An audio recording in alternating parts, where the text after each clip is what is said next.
Friends, நான் இப்போ லேப்டாப்பில் ஒன்றுங்கிற கீயை ப்ரெஸ் பண்ணிவிட்டு என்ட்ரு கொடுத்தேன் அப்படின்னா எனக்கு ஆர்டினோவில் கனெக்ட் பண்ணியிருக்க எல்இடி க்ளோ ஆகுது. இதுவே நான் 0 அப்படிங்கிற கீயை ப்ரெஸ் பண்ணிட்டு இப்போ என்ட்ரு கொடுத்தேன் அப்படின்னா எல்இடி ஆஃப் ஆயிடுச்சு. இதுதான் நம்ம ஆர்டினோவில் சீரியல் கம்யூனிகேஷன் அப்படின்னு சொல்லுவோம். ஆர்டினோ வந்து இன்னொரு டிவைஸ் கூட கம்யூனிகேட் பண்ணுறது தான் சீரியல் கம்யூனிகேஷன்.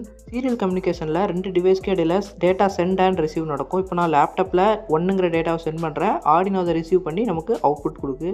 உங்களோட ஆர்டினோவை இன்னொரு டிவைஸோட சீரியல் கம்யூனிகேட் பண்ணுறதுக்கு ப்ரோக்ராமிங்கில் பேசிக்காக ஒரு 4 ஃபங்க்ஷன்ஸ் தெரிஞ்சிருக்கணும். வீடியோவில் இந்த ஃபங்க்ஷன்ஸ் எப்படி ரைட் பண்ணுறது, இதை எப்படி யூஸ் பண்ணுறது அப்படின்னு டீட்டெயிலாக பார்க்கலாம். ஃபஸ்ட்டாக நம்ம பார்க்க போகிறது serial.begin அப்படிங்கிற ஃபங்க்ஷன். இந்த ஃபங்க்ஷன் வந்து நம்ம ப்ரீவியஸ் வீடியோவில் பார்த்தாச்சு. இது எதுக்கு யூஸ் பண்ணுறோம் அப்படின்னா ஆர்டினோ வந்து சீரியல் கம்யூனிகேஷனுக்கு ரெடியாக இருக்குது அப்படிங்கிறத சொல்கிறதுக்காக தான் இந்த ஃபங்க்ஷன் யூஸ் பண்ணுறோம். இந்த ஃபங்க்ஷனை வாய்ட் செட்டப் அப்படிங்கிற ஃபங்க்ஷனுக்குள்ளே இன்க்ளூட் பண்ணோம் அப்படின்னா தான் நமக்கு ஒர்க் ஆகும். ஏன்னா இது வந்து ஒரு மெயின் ஃபங்க்ஷன். செகண்டாக நம்ம பார்க்க போகிறது serial.available of.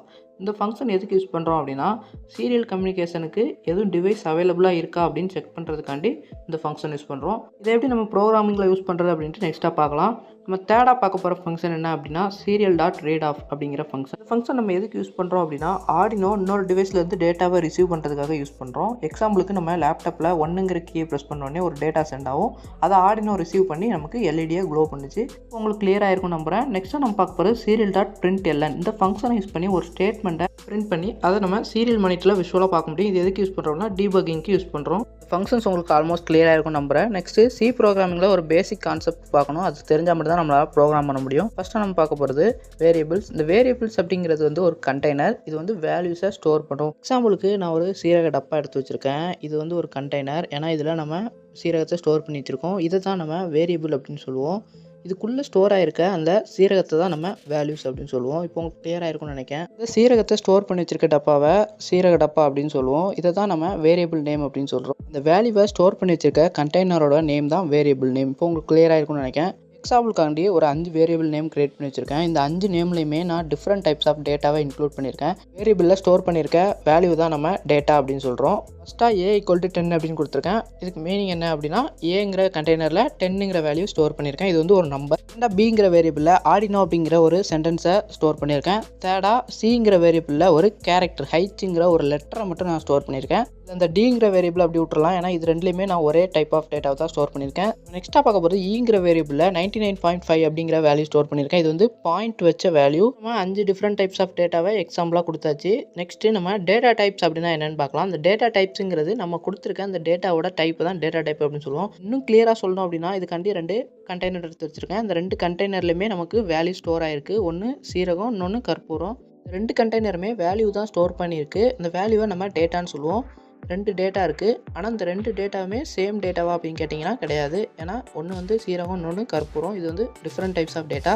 இதை தான் நம்ம ப்ரோக்ராமிங்கில் டேட்டா டைப்ஸ் அப்படின்னு சொல்லுவோம். உங்களுக்கு டேட்டா டைப்ஸ்னால் என்னென்னு கிளியராக இருக்கும். இதில் நிறைய டைப்ஸ் இருக்குது. ஆனால் நமக்கு பேசிக்காக ஒரு 4 டைப்ஸ் பற்றி பார்க்கலாம். ஃபஸ்ட்டாக பார்க்க போகிறது இன்டீஜர். இன்டீஜர் அப்படிங்கிற டேட்டா டைப் எதுக்காக யூஸ் பண்ணுவாங்க அப்படின்னா ஹோல் நம்பர்ஸை ஸ்டோர் பண்ணுறதுக்கு. ஹோல் நம்பர் அப்படின்னா தமிழில் முழு எண் அப்படின்னு சொல்லுவோம். எக்ஸாம்பிளுக்கு பார்த்தோம் அப்படின்னா 10, 12, 5 அப்படிங்கிற பாயிண்ட் இல்லாத நம்பர்ஸ் எல்லாமே நம்ம முழு எண் அப்படின்னு தான் சொல்லுவோம். இதை தான் நம்ம இன்டீஜருங்கிற டேட்டா டைப்பில் ஸ்டோர் பண்ணுவோம். இதை ப்ரோக்ராமில் எப்படி ஒரு லைனாக ரைட் பண்ணுறதுன்னு பார்க்கலாம். இதுக்கு நீங்கள் ஸ்க்ரீனில் தெரியுத அந்த சிம்பிள் ஃபார்முலா மட்டும் ஞாபகம் வச்சுக்கோங்க. ஃபஸ்ட்டு வந்து டேட்டா டைப்பை ரைட் பண்ணணும். அதுக்கப்புறம் வேரியபிளோட நேம், அப்புறம் ஈக்குவல் அந்த வேல்யூ, ஒரு செமிகோலன் வச்சுக்கலாம். எதுக்காக அப்படின்னா லைன் எண்ட் ஆயிடுச்சு அப்படின்னு சொல்கிறதுக்காக. இதுக்கு நான் ஒரு எக்ஸாம்பிள் எழுதியிருக்கேன் பாருங்கள். இன்ட் அப்படின்னு போட்டிருக்கேன். இன்டீஜரை இன்ட் அப்படின்னு ஷார்ட்டாக எழுதிக்கலாம். அதுக்கப்புறம் வேரியபிள் நேம் வந்து ஏன்னு கொடுத்துருக்கேன். Equal to 10. 10ங்கிறது வந்து வேல்யூ. கிளியராக புரிஞ்சிருக்கும் நம்புறேன். ஒரு வேரியபிளை எப்படி அதோட டேட்டா டைப்போட சேர்த்து ப்ரோக்ராமில் ஒரு லைனாக ரைட் பண்ணுறது அப்படின்ட்டு. நெக்ஸ்ட்டாக பார்க்க போகிற டேட்டா டைப் என்ன அப்படின்னா ஸ்ட்ரிங். இந்த ஸ்ட்ரிங் அப்படிங்கிறது வந்து கலெக்ஷன் ஆஃப் வேர்ட்ஸ். இதுதான் ஸ்ட்ரிங் அப்படின்னு சொல்லுவோம். நம்ம செகண்டாக கொடுத்துருக்க அந்த வேரியபிள் நேமில் பிங்கிற வேரியபிள் நேமில் ஆர்டினோ அப்படிங்கிறத ரைட் பண்ணியிருப்போம். இதுதான் நம்ம ஸ்ட்ரிங் அப்படின்னு சொல்லுவோம்.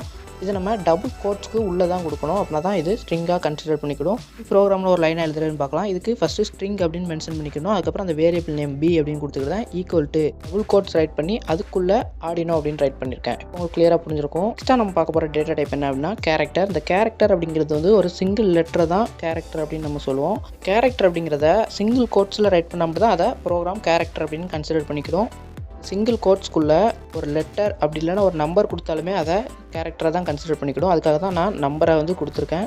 இதை எப்படி நம்ம ப்ரோக்ராமில் ரைட் பண்ணுறதுன்னு பார்க்கலாம். இதுக்கு CHAR கேர் அப்படின்னு போட்டு அந்த வேரியபிள் நேம் என்ட்ரு பண்ணிட்டு நெக்ஸ்ட்டு ஈக்குவல்ட்டுக்கு அப்புறம் டபுள் கோட்ஸுக்குள்ளே ஒரு லெட்டரோ இல்லை நம்பரோ கொடுத்தோம்னா இதுதான் கேரக்டராக கன்சிடர் பண்ணிக்கிறோம். நெக்ஸ்ட்டாக பார்க்க போகிற டேட்டா டைப் என்ன அப்படின்னா ஃப்ளோட். இந்த ஃப்ளோட்டுங்கிறது வந்து டெசிமல் வேல்யூஸை குறிக்கும்.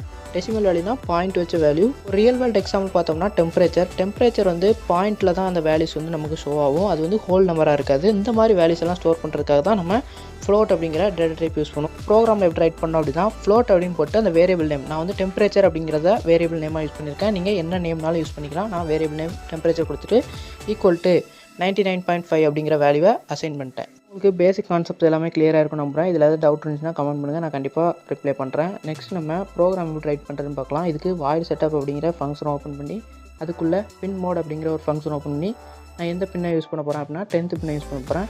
அது என்ன பர்பஸ்க்காண்டி தான் அவுட்புட்காண்டி யூஸ் பண்ண போகிறேன் அப்படின்ட்டு ப்ரோக்ராமாக ரைட் பண்ணிக்கிறேன். இதுக்கு அடுத்து இந்த லைன் எண்ட் ஆயிடுச்சு அப்படிங்கிறதுக்காண்டி செமிகோலன் வச்சிருக்கேன். நெக்ஸ்ட்டாக நம்மளோட ஆடினோவை சீரியல் கம்யூனிகேஷனுக்கு ரெடி பண்ணுங்கிறதுக்காண்டி serial.begin அப்படிங்கிற ஃபங்க்ஷன் ஓப்பன் பண்ணி அதுக்குள்ளே பாட் ரேட் ஸ்பீடில் நம்மளோட ஆடினோவும் லேப்டாப்பும் கம்யூனிகேட் பண்ணுங்கிறதுக்காண்டி பாட் ரேட் நான் செட் பண்ணிக்கிறேன். பாட் ரேட்டை நீங்களும் யூஸ் பண்ணிக்கலாம். நெக்ஸ்ட் நான் வாய்ட் லூப் அப்படிங்கிற ஒரு ஃபங்க்ஷன் ஓப்பன் பண்ணி அதுக்குள்ளே நான் இஃப் எல்ஸ் கான்செப்ட் தான் யூஸ் பண்ண போகிறேன். அதனால் இஃப் அப்படின்னு ஓப்பன் பண்ணி அதுக்குள்ளே ஒரு கண்டிஷன் கொடுக்கணும். என்ன அப்படின்னா serial.available of மீனிங் என்ன அப்படின்னா ஏதாவது ஒரு டிவைஸ் ஆடினோவோட சீரியல் கம்யூனிகேட் பண்ணுறதுக்காண்டி அவைலபிளாக இருந்துச்சு அப்படின்னா ப்ராசஸ் நடக்கணும் அப்படிங்கிறத இந்த இஃப்க்குள்ளே ஸ்டேட்மெண்ட்டாக ரைட் பண்ணணும். ஃபஸ்ட் நான் ஒரு வேரியபிளை டிக்ளேர் பண்ணிக்கிறேன். நான் என்ன வேரியபிள் யூஸ் பண்ண போகிறேன் அப்படின்னா கேரக்டர் அப்படிங்கிற வேரியபிள், அதனால கேர் அப்படின்னு கொடுத்து யூஸ் பண்ண போகிற வேரியபிள் நேம் வந்து சி, அதனால் சின்னு போட்டு ஈக்குவல் டு serial.read அப்படிங்கிற ஃபங்க்ஷனை இந்த வேரியபிளில் ஸ்டோர் பண்ண போகிறேன். லைன் எண்ட் ஆயிடுச்சு அப்படின்னு சொல்கிறதுக்காக ஒரு செமிகோலன் வச்சுட்டு நெக்ஸ்ட்டு இந்த இஃப் க்ளோஸ் பண்ணாமல் அந்த இஃப்க்குள்ளேயே அகைன் ஒரு இஃப் ஓப்பன் பண்ணி இதை வந்து நெஸ்டட் இஃப் அப்படின்னு சொல்லுவாங்க. இதுக்குள்ளே சி ஈக்குவல் டு 1 அப்படின்ட்டு சிங்கிள் கோட்ஸில் கொடுக்கேன். ஒரு நம்பர் தான் கொடுத்துருக்கேன், ஆனால் இது வந்து சிங்கிள் கோட்ஸில் கொடுத்தோன்னே இது வந்து கேரக்டராக கன்சிடர் பண்ணிக்கணும். மீனிங் என்ன அப்படின்னா 1ங்கிற கேரக்டர் சிங்கிற வேரியபிளில் ஸ்டோர் ஆகுச்சு அப்படின்னா டிஜிட்டல் ரைட் ஆஃப் 10ங்கிற பின்னில் எனக்கு ஹைங்கிற அவுட்புட் வரணும் அப்படின்ட்டு நான் ரைட் பண்ணிக்கிறேன். இப்போ உங்களுக்கு கிளியராக புரியும் நம்புகிறேன். இதுக்கு அடுத்து இதை நான் சீரியல் மானிட்டருமே விசுவலாக பார்க்கணும் அப்படிங்கிறக்காண்டி serial.println அப்படிங்கிற ஃபங்க்ஷன் ஓப்பன் பண்ணி இதுக்குள்ளே ஒரு ஸ்ட்ரிங்கு கொடுக்குறேன். ஸ்ட்ரிங் அப்படின்னா டபுள் கோட்ஸில் தான் கொடுக்கணும். இல்லை டபுள் கோட்ஸில் LED ஆன் அப்படின்ட்டு ரைட் பண்ணிக்கிறேன். இது நமக்கு சீரியல் மானிட்டரில் ஷோ ஆகும். அந்த இஃப் க்ளோஸ் ஆனதுக்கப்புறம் ஒரு எல்ஸ் இஃப் ஓப்பன் பண்ணணும். அந்த எல்ஸ் இஃப்க்குள்ளேயும் ஒரு கண்டிஷன் கொடுக்கணும். அது என்ன கண்டிஷன் அப்படின்னா சி ஈக்குவல் டு 0 அப்படின்ட்டு சிங்கிள் கோட்ஸில் கொடுக்கணும். ஏன்னா இது வந்து ஒரு கேரக்டராக தான் நம்ம ரைட் பண்ண போகிறோம், அதனால தான் சிங்கிள் கோட்ஸில் கொடுத்துருக்கேன். இதுக்கு மீனிங் என்ன அப்படின்னா சிங்கிற வேரியபிளில் 0 அப்படிங்கிற டேட்டாவை ரீட் பண்ணிச்சு அப்படின்னா நமக்கு அவுட்புட் எந்த மாதிரி இருக்கணும் அப்படிங்கிறத இதுக்குள்ளே ரைட் பண்ணணும். கேர்லி பிரேஸ் ஓப்பன் பண்ணி க்ளோஸ் பண்ணியிருக்கேன். இப்போ இந்த கேர்லி பிரேஸ்க்குள்ளே நம்ம மேலே இருக்கிறத அப்படி காப்பி பண்ணி பேஸ்ட் பண்ணிவிட்டு அந்த ஹைங்கிறத மட்டும் லோ அப்படின்னு மாற்றிக்கிட்டு ஏன்னா நமக்கு லோ ஆஃப் ஆகணும். 0ன்னு கமெண்ட் வந்து ஆஃப் ஆகணும், 1ன்னு கமெண்ட் வந்து ஆன் ஆகணும். இந்த மாதிரி தான் ரைட் பண்ணணும். நெக்ஸ்ட் அந்த serial.println அதில் நம்ம என்ன ரைட் பண்ணிருக்கோம், LED ஆன்னு கொடுத்துருக்கோமோ அதை அப்படி இங்கே கீழே காப்பி பண்ணி பேஸ்ட் பண்ணிட்டு LED ஆஃப் அப்படிங்கிறத சேஞ்ச் பண்ணிக்கிற வேண்டியதான். இப்போ நமக்கு ஆல்மோஸ்ட் ப்ரோக்ராம் வந்து எல்லாமே கம்ப்ளீட் ஆயிடுச்சு. நெக்ஸ்ட் நம்ம இந்த ப்ரோக்ராமை அப்படி ஃபுல்லாக காப்பி பண்ணி நம்மளோட ஆர்டினோ ஐடி சாஃப்ட்வேர் மூலமா ஆர்டினோ யூனோவுக்கு அப்லோட் பண்ணி எப்படி ஒர்க் ஆகுது அப்படின்னு டெஸ்ட் பண்ணி பார்க்கலாம். நம்ம காப்பி பண்ண கோடை ஆர்டினோ ஐடி சாஃப்ட்வேரில் பேஸ்ட் பண்ணிட்டேன். இப்போ நம்ம ஆர்டினோவை கனெக்ட் பண்ணிட்டு போர்ட் டைப் செலக்ட் பண்ணிட்டேன். நெக்ஸ்ட் நான் கம்பைல் பண்ணிக்கிட்டேன். கம்பைல் பண்ணோன்னே எனக்கு எரர் எதுவுமே இல்லை. அப்படி டேரெக்டாக நான் அப்லோட் கொடுத்துக்கிட்டேன். அப்லோட் கொடுத்தோடனே எனக்கு அப்லோட் டன் வந்துச்சு. இப்போ நான் சீரியல் மானிட்டரை கிளிக் பண்ணிக்கிட்டேன். நமக்கு சீரியல் மானிட்டருக்கான விண்டோ ஓப்பன் ஆயிடுச்சு. இதில் நம்ம பாட் ரேட் செலக்ட் பண்ணணும். நம்ம ப்ரோக்ராமில் ரைட் பண்ணியிருக்கேன் அதே பாட் ரேட் கொடுத்து அப்புறம் பக்கத்தில் நான் கொடுத்த மாதிரியே இதை கொடுத்துக்கோங்க. நெக்ஸ்ட்டாக நம்ம 1ன்னு கிளிக் பண்ணி என்ட்ரு கொடுத்தோம் அப்படின்னா எனக்கு LED ஆனில் இருக்குது. அதே மாதிரி சீரியல் மானிட்டரில் LED ஆன் வரும். 0ன்னு கிளிக் பண்ணி என்ட்ரு கொடுத்தோம்னா LED ஆஃப் ஆயிரும். அதே மாதிரி கீழே ஆஃப் அப்படின்னு காட்டிடும். அதுதான் ஃப்ரெண்ட்ஸ் இந்த வீடியோவில் ஆர்டினோங்கிற மைக்ரோ கண்ட்ரோலர் லேப்டாப்போட எப்படி சீரியல் கம்யூனிகேட் பண்ணுது, டேட்டாவை எப்படி சென்ட் பண்ணுது, ரிசீவ் பண்ணுது அப்படின்ட்டு கிளியராக புரிஞ்சுக்கணும் நம்புகிறேன். நெக்ஸ்ட் ஒரு இன்ட்ரெஸ்டிங்கான வீடியோவில் பார்க்கலாம். தேங்க்யூ ஃபார் வாட்சிங்.